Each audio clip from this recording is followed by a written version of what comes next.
Welcome, everyone. This is Premier Fund Management Group, and we're presenting Premier Note Fund 1, and I am Ahmed Hazel.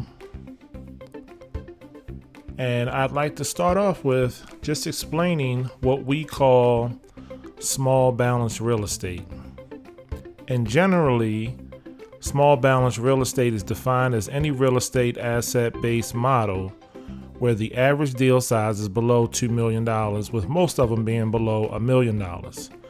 So these deals are generally on the smaller end. So you may be dealing with residential property below 200,000, a lot of times around 150. So these are small individual deals.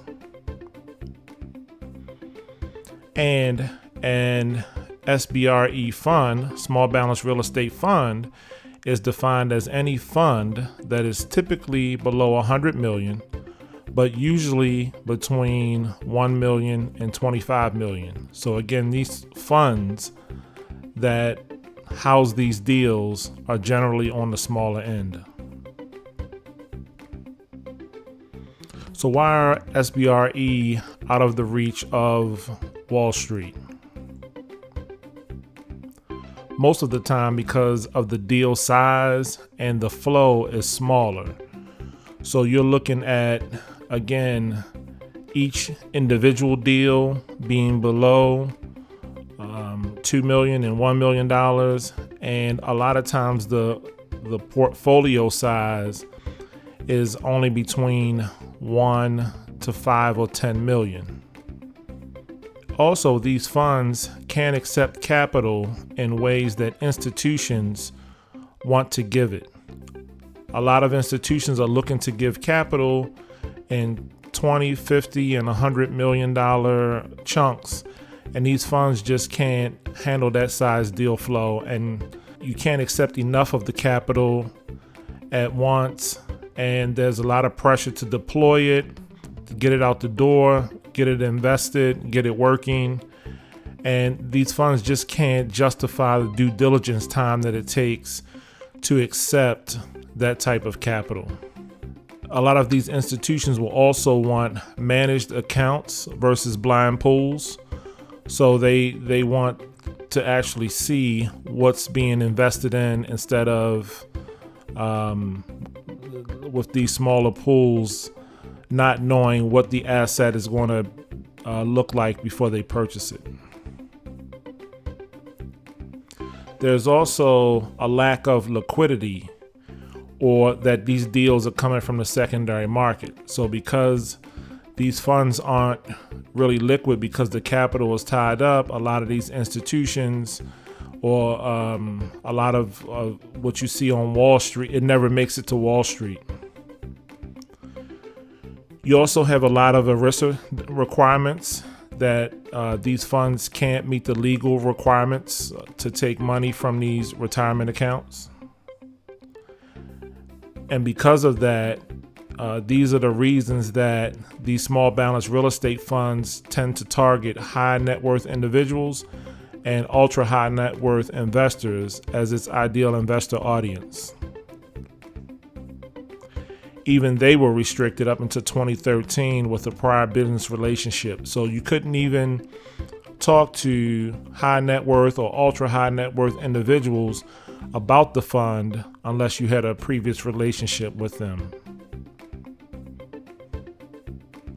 This investment is made for people like you, yet managers have been prevented from accessing you in any meaningful way due to related restrictions. Again, it had to be a prior business relationship, and then someone would have to bring up the fact that they have a fund and tread lightly with exposing you to that.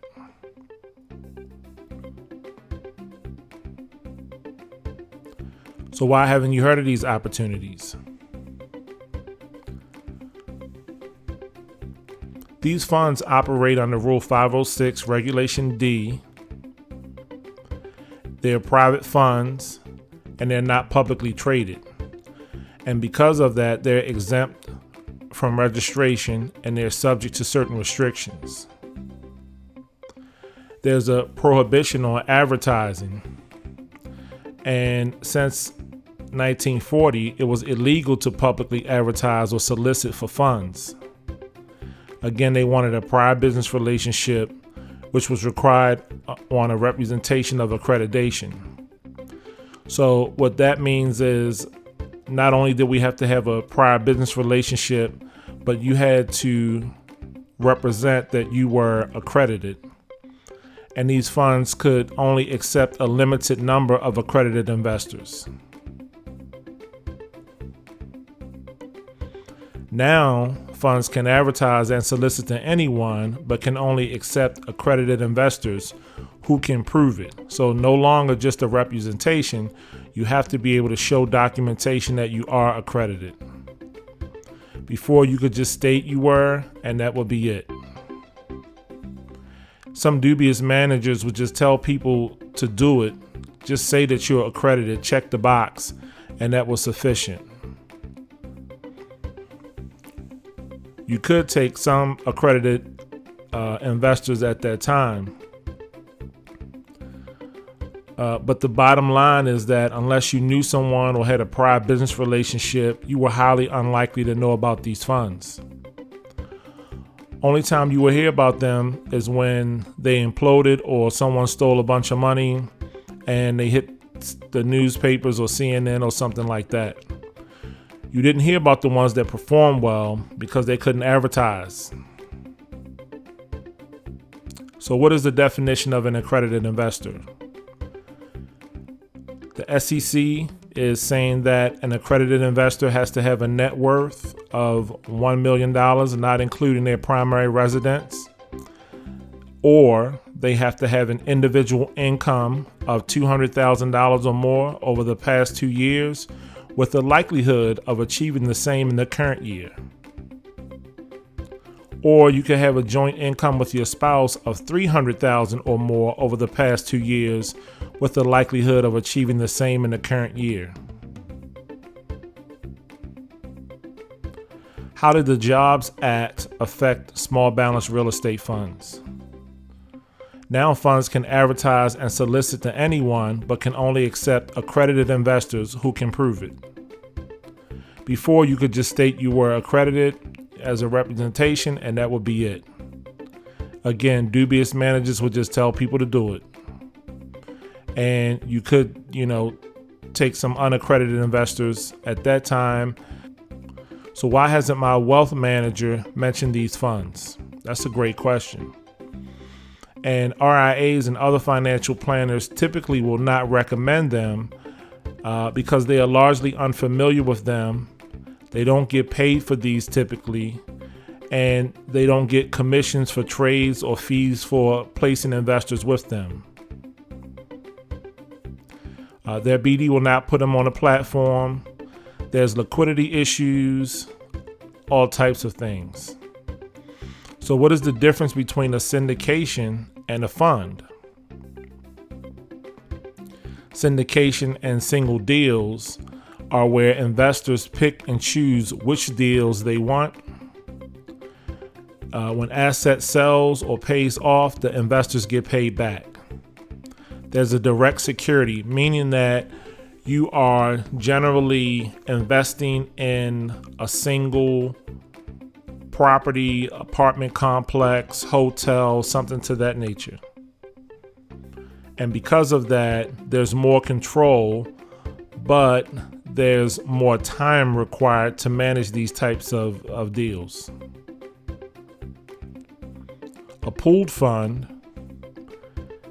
is kind of like a stock versus a mutual fund. So the stock would be the syndication and the mutual fund would be the pooled fund. In the pooled fund, you're basically buying member shares.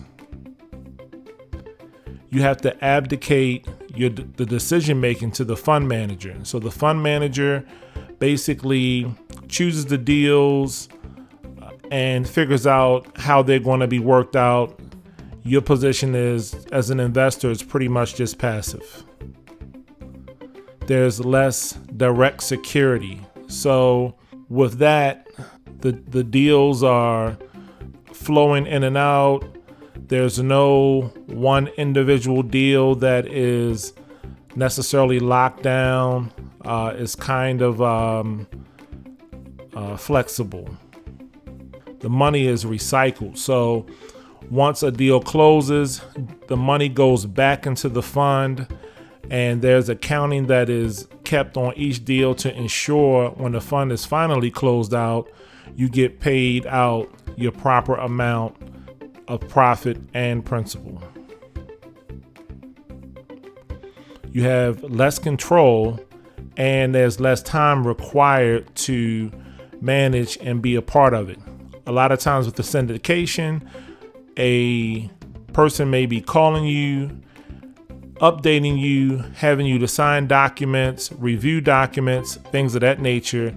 But with a pooled fund, you have less control because the fund manager is handling the management, document signing, recording cost and procedures and things like that. So what are the positives of a fund? Positive characteristics. Everything we're talking about has a real estate involved as a base asset. So we're not looking at something that is just based on the stocks or what the market does. This is involving real estate. The returns are very attractive, generally double digits, but it varies by strategy. Some of them produce regular income, and some of them have capital appreciation. Your position is pretty much passive once a decision is made, other than monitoring the performance on the back end, watching the fund, seeing what it's doing. Your position is passive once your decision is made, other than monitoring the performance. What are the negative characteristics of a fund? They're not very liquid usually because the money is being spent on assets so that the assets can be purchased and resold and purchased and resold again. They're difficult to monitor and understand for investors. You see monies going in and coming out of the accounts all of the time. Sometimes it's hard to keep track and understand what's going on. As an investor, you don't have a great deal of visibility into operations. Again, the fund manager is kind of operating on a day-to-day basis and deciding what decisions to make. So it's unlike a syndication where you have direct involvement. Again, with a pooled investment, the fund manager is making all of the decisions based around operations. Investors abdicate their decision making to the manager, so you basically, again, don't have any control over it. What's the difference between a closed-ended fund and an open-ended fund? Open-ended versus closed-ended funds. You're looking at share price valuation as a major issue. And with an open-ended fund, this could be an issue because we're looking at when someone comes in as opposed to when someone exits. And is the price, how does the share price, how is it valued at that time? You also have to make sure that in letting investors out is fair and equitable for all parties. So if someone comes in, let's say if the lockup period is 2 years, you come in and you want out in 2 years, but someone else has had their money in for 3 or 4 years, we have to make sure that it's fair for everybody. Frequency of distributions. Are they monthly or quarterly? Is there a preferred return? Is it cumulative? So if it can't be paid, does it accumulate? and the timing of the return of capital. What's the lockup period? Some funds have a lockup period of 5 years or 7 years. With Premier Fund Management Group, Ahmed Hazel is the CEO of the fund. I'm also the creator of Note Buying Cash Machine and the fund acquisition manager. So I'm the guy that looks at all of the deals and decides which deals should be purchased. Rochelle Hazel is the COO. She's the portfolio manager and the systems administrator. So once the deals are purchased, she monitors them and makes sure that the deals are liquidated. Zachary Brian Jeffers, he's the CFO and the fund financial advisor. He makes sure that the numbers on the inside of the fund are kept in check and everything is operating, the books are operating according to plan. Premier Note Fund 1, we have a $50,000 minimum investment. It is an open-ended fund. We have a 10% preferred rate annualized return, but our target return is between 12 to 16%. We have a 50-50 net split, equitable distributable income is what we call it. And it is after all expenses have been paid, fund manager and investors split the profits.